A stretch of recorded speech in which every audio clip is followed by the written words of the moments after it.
Super, donc vous venez de terminer la première formation par rapport à l'apprentissage des bases sur Blender 5. Vous avez maintenant une meilleure connaissance au niveau de l'interface, comment naviguer, comment utiliser ce qu'on appelle les différents modifieurs quand vous êtes en mode objet. Lorsque vous récupérez un objet, que vous cliquez sur la touche tabulation, vous accédez à différents outils. On a vu donc l'extrude, on a vu l'inset, on a vu le loop cut, qui vous permet déjà de pouvoir modéliser ce genre de scène. Bien. J'ai fait en sorte aussi de vous montrer ce qu'on appelle à la fois la gestion des couleurs, soit au niveau de l'affectation d'un objet, soit de ce qu'on appelle l'assignation. Donc tout cela, maintenant vous l'avez compris, c'est cool. Évidemment, on va aller plus loin. C'est ça qui va m'intéresser dans ces différentes formations que je vais vous proposer au niveau du low poly. Ce que je vais vous montrer, c'est qu'on va pouvoir progresser de plus en plus. En l'occurrence, la deuxième formation qui va m'intéresser de vous présenter, c'est donc celle-ci. Vous voyez que d'un seul coup, alors on retrouve approximativement les mêmes choses. Je dis bien approximativement parce que croyez-moi qu'il y a énormément de choses qui vont changer, mais j'y vais pas à pas. Au départ, je vous apprenais quelque chose de très simple, modélisé avec vraiment des objets, enfin, on va faire quelques petites manipulations très simples. Mais là, par contre, dans celle-ci, on va aller beaucoup plus loin, surtout par rapport à ce qu'on appelle le dépliage UV. C'est-à-dire que là, vous allez pouvoir mettre en place des textures de très bonne qualité. Au départ, ce que je vais faire, c'est vous expliquer les différents outils, comment créer par exemple ce genre d'outils extrêmement intéressant. Vous verrez qu'il y a quand même des petites techniques à apprendre par rapport à ça. Nous reverrons évidemment la création d'un tonneau ou d'une caisse en bois, rien d'extraordinaire par rapport à ça. On va retrouver ici les fameuses barrières, mais là où je vais vraiment me focaliser, et c'est ça qui m'intéresse, c'est de vous montrer comment à la fois travailler sur les textures. Donc là, je vais vous montrer par exemple en premier ce genre de coloris. Vous voyez que dessus, il y a quelque chose d'intéressant. On pourra mettre carrément ici une carte si on veut sur un plan. On va pouvoir vraiment dessiner pas mal de trucs. Mais on peut aller beaucoup plus loin, parce que là, pour l'instant, je vous ai montré les matériaux. Mais si d'un seul coup, je vous mets matériaux et textures, on va avoir un rendu, ma foi, fort sympathique. Et c'est vraiment ça qui va m'intéresser dans cette formation. Si je prends par exemple le cas d'un pilier, vous allez voir que d'un seul coup, on va apprendre à pouvoir faire ce qu'on appelle du dépillage UV. Donc c'est en gros comment pouvoir disposer une texture en 2D sur un objet en 3D. Et bien grâce à ça, je vais vous expliquer cela. On va utiliser beaucoup ce qu'on appelle l'UV editing pour pouvoir faire du dépillage UV. Et vous verrez que automatiquement, on va apprendre à faire énormément de choses par rapport à ça. Bien entendu, on va continuer à travailler en ce qui concerne aussi tout ce qui va être la gestion des textures. On utilisera à la fois des textures procédurales et des textures qui vont être récupérées sur Internet. Ça ne change absolument pas. Mais vous allez voir qu'au fur et à mesure, on va progresser. C'est vraiment ça qui m'intéresse de vous montrer par rapport à l'évolution de ce que je vous propose comme formation. On peut aller encore plus loin si on veut.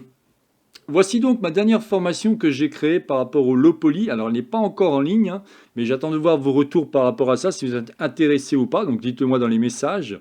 Et ce qui m'intéresse de vous montrer, c'est que là, on va aller encore plus loin. En l'occurrence, on va travailler pas mal sur les modifieurs par rapport à Blender 5. Il y a pas mal de modifieurs extrêmement intéressants. Si je prends un objet comme ça, que je viens au niveau des modifieurs, nous allons voir ce qu'on appelle les arrays, nous allons voir ce qu'on appelle les curve to cube, on va voir tous les scatter on surface, et ainsi de suite. Il y a des trucs extrêmement intéressants par rapport à ça. Vous allez voir qu'il y a plein de techniques pour pouvoir aussi ce qu'on appelle utiliser la gestion des particules. Nous verrons plein de manières pour pouvoir dispatcher ou disposer, ça peut être par exemple les fameuses brins d'herbe et ainsi de suite. Nous verrons aussi ce qu'on appelle la création de personnages ou de, par exemple, de voitures. Si je viens ici, vous voyez, je vais vous expliquer comment modéliser des petites voitures comme ça en low poly. Nous verrons aussi, si je prends le cas du personnage, je vais venir ici, hop, on va apprendre à modéliser ce genre de personnage. Mais ce qui est vraiment intéressant, c'est qu'on va pouvoir carrément lui mettre une armature. Si je reviens en arrière, quand je vais venir ici, je vais pouvoir cliquer directement ici sur mon ossature, me mettre ici en mode pose, on appelle ça, et je vais pouvoir le faire bouger sans aucun problème les différentes parties du corps du personnage. Donc c'est extrêmement intéressant par rapport à ça.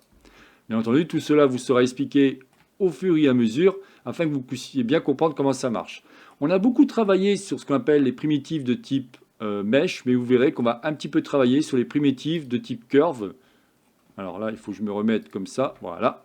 On va pouvoir travailler sur les primitives du type curve, extrêmement intéressant par rapport à ça. On va aussi, si possible, peaufiner celui-ci. En l'occurrence, on va faire en sorte de créer un décor, mais un petit peu détruit, pour qu'on ait quelque chose de sympa. Là, si je vous montre le rendu final, vous allez voir que de suite, on va avoir un rendu, ma foi, fort sympathique. Vous voyez de suite qu'on a quelque chose de sympa. Évidemment, les différentes textures, il y a pas mal de petites techniques qui vont être expliquées pour avoir ce genre d'effet, et ainsi de suite.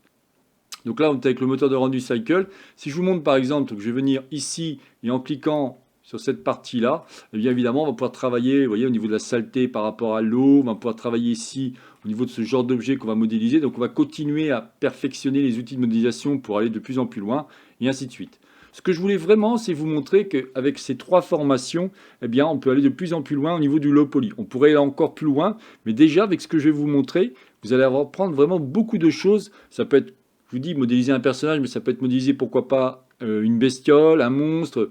À ce niveau-là, aucun problème. Là, je vous explique comment modéliser une voiture, mais vous allez pouvoir modéliser par exemple des camions. La technique sera toujours la même. À vous de réfléchir à ce que vous souhaitez faire avec tout ce que je vais vous expliquer. Voilà, bah écoutez, je n'en dirai pas plus donc par rapport à cette vidéo. Il me semblait intéressant de vous montrer l'évolution qu'il va y avoir en 2026. Alors à l'heure actuelle, vous allez donc retrouver 2 formations. La première, puis la deuxième que je vais vous montrer au niveau de l'évolution, on pourrait dire de la scène, toujours en low poly, bien entendu. Cette troisième formation sera bientôt en ligne, mais j'attends d'avoir vos retours pour voir un petit peu si vous êtes intéressé ou pas. Bien entendu, ne pas hésiter à me poser des questions si vous rencontrez un problème sur l'une ou l'autre formation. Il n'y a aucun problème, je me ferai un plaisir de vous répondre. Ne pas hésiter non plus à me poser des questions si vous voulez savoir plus sur la troisième formation. Aucun problème, je ferai en sorte de répondre à toutes les questions qui me sont posées. N'oubliez pas non plus de me noter ainsi que de mettre un commentaire. Ça me permet de voir quels sont les problèmes rencontrés ou alors si vous avez apprécié cette formation. Allez, je vous souhaite une excellente journée et à une prochaine formation. Bye bye.